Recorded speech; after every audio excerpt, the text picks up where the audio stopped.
నిన్న కేటీఆర్ గారు social media వేదికగా ట్విట్టర్ వేదికగా ఒక పోస్ట్ చేశారు. అదేంటి అని అంటే అమర్ రాజా ఈవీ బ్యాటరీకి సంబంధించిన ఆ ప్లాంట్ ఏదైతే ఉందో, ఈవీ బ్యాటరీ మ్యానుఫ్యాక్చరింగ్ ప్లాంట్ ఏదైతే ఉందో, ముఖ్యంగా మనకి తెలంగాణలో ప్లాంట్ పెట్టడం జరిగింది కదా, ఆ ప్లాంట్కి సంబంధించిన ఫొటోస్ అన్నీ కూడా షేర్ చేస్తూ thank you Amar Raja batteries and Galla Jayadev గారు అని చెప్పి పోస్ట్ చేయడం జరిగింది.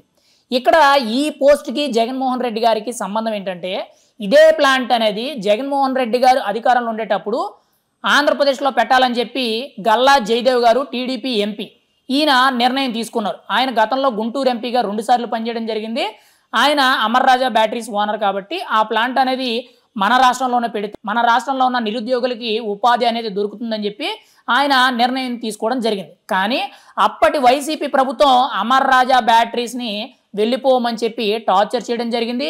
ఇంకోవైపు ఆ ప్లాంట్ అక్కడ పెట్టడానికి ఎటువంటి అనుమతులు కానీ ఇవేవి కూడా రానివ్వకుండా చేసింది.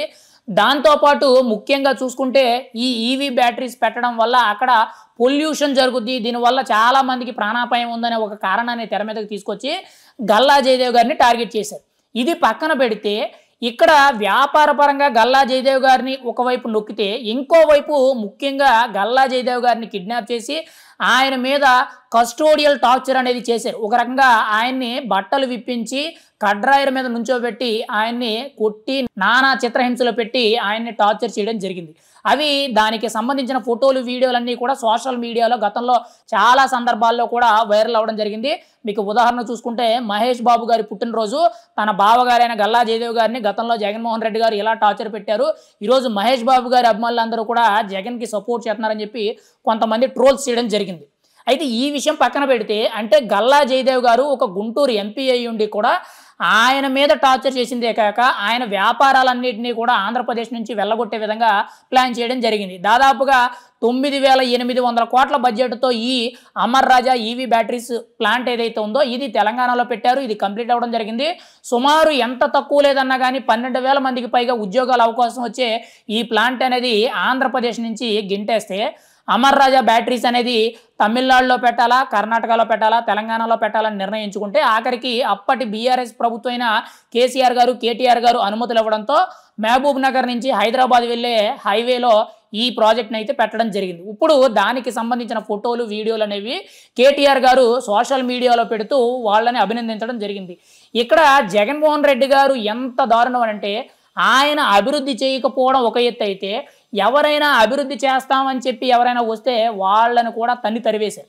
మీకు ఉదాహరణకి కేవలం ఈ అమర్ రాజా బ్యాటరీసే కాదు, అండ్ మెయిన్గా అశోక్ లేలాండ్ కానీ, కియా మోటార్సే కానీ, లూలు గ్రూపే కానీ, ఇలా వేరేకి సంబంధించిన సంస్థలు ఏవైతే ఉన్నాయో ఇవన్నీ కూడా వెళ్ళిపోయినాయి. 1, 2 కాదు, సుమారు 12 నుంచి 15 సంవత్సరాల వరకు కూడా ఆంధ్రప్రదేశ్లో ఆల్రెడీ కొన్ని ప్లాంట్స్ పెట్టినవి, పెట్టుబడి పెట్టడానికి రెడీగా ఉన్నవి, ఎంఓయూలు చేసుకున్నవి కూడా ఆంధ్రప్రదేశ్ నుంచి తరిమేయడం జరిగింది. ఇప్పుడు దానికి ప్రధానమైన ఉదాహరణ కేటీఆర్ గారు సోషల్ మీడియాలో పెట్టిన పోస్టు, ఈ Amar Raja batteries EV plant ఏదైతే ఉందో దానికి సంబంధించిన పోస్టు.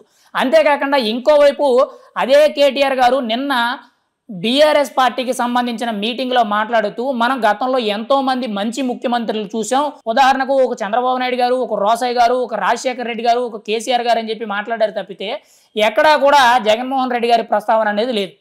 అంటే ఇక్కడ కేటీఆర్ గారు ఎంత మైండ్ గేమ్గా చాలా జాగ్రత్తగా ప్లాన్ చేస్తున్నారంటే, గతంలో జగన్మోహన్ రెడ్డి గారు చేసిన తప్పు ఏదైతే ఉందో ఆ తప్పు వల్ల తెలంగాణకి బెనిఫిట్ అయిందని చెప్పి ఇండైరెక్ట్గా సోషల్ మీడియాలో ఒక పోస్ట్ పెడుతూ దాన్ని హైలైట్ చేశారు. ఇంకోవైపు ఎవరైతే మంచి ముఖ్యమంత్రులు ఉన్నారు అనే పేరుతో ముందుగా చంద్రబాబు నాయుడు గారి పేరు చెప్పడం జరిగింది, తర్వాత రాజశేఖర్ రెడ్డి గారు, రోసయ్య గారు, కేసీఆర్ గారు, ఇలా వీళ్ళ పేర్లు చెప్పడం జరిగింది తప్పితే జగన్మోహన్ రెడ్డి గారి పేరు ప్రస్తావన అనేది రాలేదు. అంటే ఇక్కడ కేటీఆర్ గారు చాలా జాగ్రత్తగా పగడ్బందీగా ప్లాన్ చేస్తూ జూబ్లీ హిల్స్ ఉప ఎన్నికల్లో ఏదైతే బీఆర్ఎస్ పార్టీ తరఫున మాజీ ఎమ్మెల్యే దివంగత నేత మాగంటి గోపీనాథ్ గారి భార్య ఎవరైతే పోటీ చేస్తున్నారో ఆవిడికి చాలా ఫేవర్గా ఉండే విధంగా ఒక రకంగా టీడీపీ పోటీ చేయకూడదు, పొత్తు అనేది బీఆర్ఎస్తో కలవడానికి ఇవన్నీ కూడా జరుగుతున్నట్టు సమాచారం అయితే తెలుస్తుంది. కానీ ఈయన చేసిన ప్రతిదీ కూడా వాస్తవమే. ఆ వాస్తవాన్ని ఎత్తు చూపుతూ ఒకవైపు జగన్మోహన్ రెడ్డి గారిని కార్నర్ చేస్తూ ఇంకోవైపు చంద్రబాబు నాయుడు గారిని హైలైట్ చేయడం జరుగుతుంది. ఏదేమైనా కానీ ఇదంతా కూడా జూబ్లీ హిల్స్ బై ఎన్నికల నేపథ్యంలో జరుగుతున్న రాజకీయాలు. కానీ ఇక్కడ ఆంధ్రప్రదేశ్ ప్రజలు నాశనం అయిపోయింది ఏంటంటే, సుమారు 10,000 నుంచి 12,000కు పైగా ఉద్యోగాలు అవకాశాలు వచ్చే అమర్ రాజా బ్యాటరీస్ గుంటూరు మాజీ ఎంపీ అయిన గల్లా జయదేవ్ గారికి ఆయన కంపెనీ అనేది ఆంధ్రప్రదేశ్లో పెట్టుకోనివ్వకుండా తరిమేయడం జరిగింది. ఆ ప్లాంట్ అనేది హైదరాబాద్కి రావడం అయితే జరిగింది. ఏదేమైనా కానీ జగన్మోహన్ రెడ్డి గారు ఆయన అభివృద్ధి చేయలేదు. ఎవరైనా అభివృద్ధి చేస్తానని చెప్తే వాళ్ళకి సహకరించలేదు.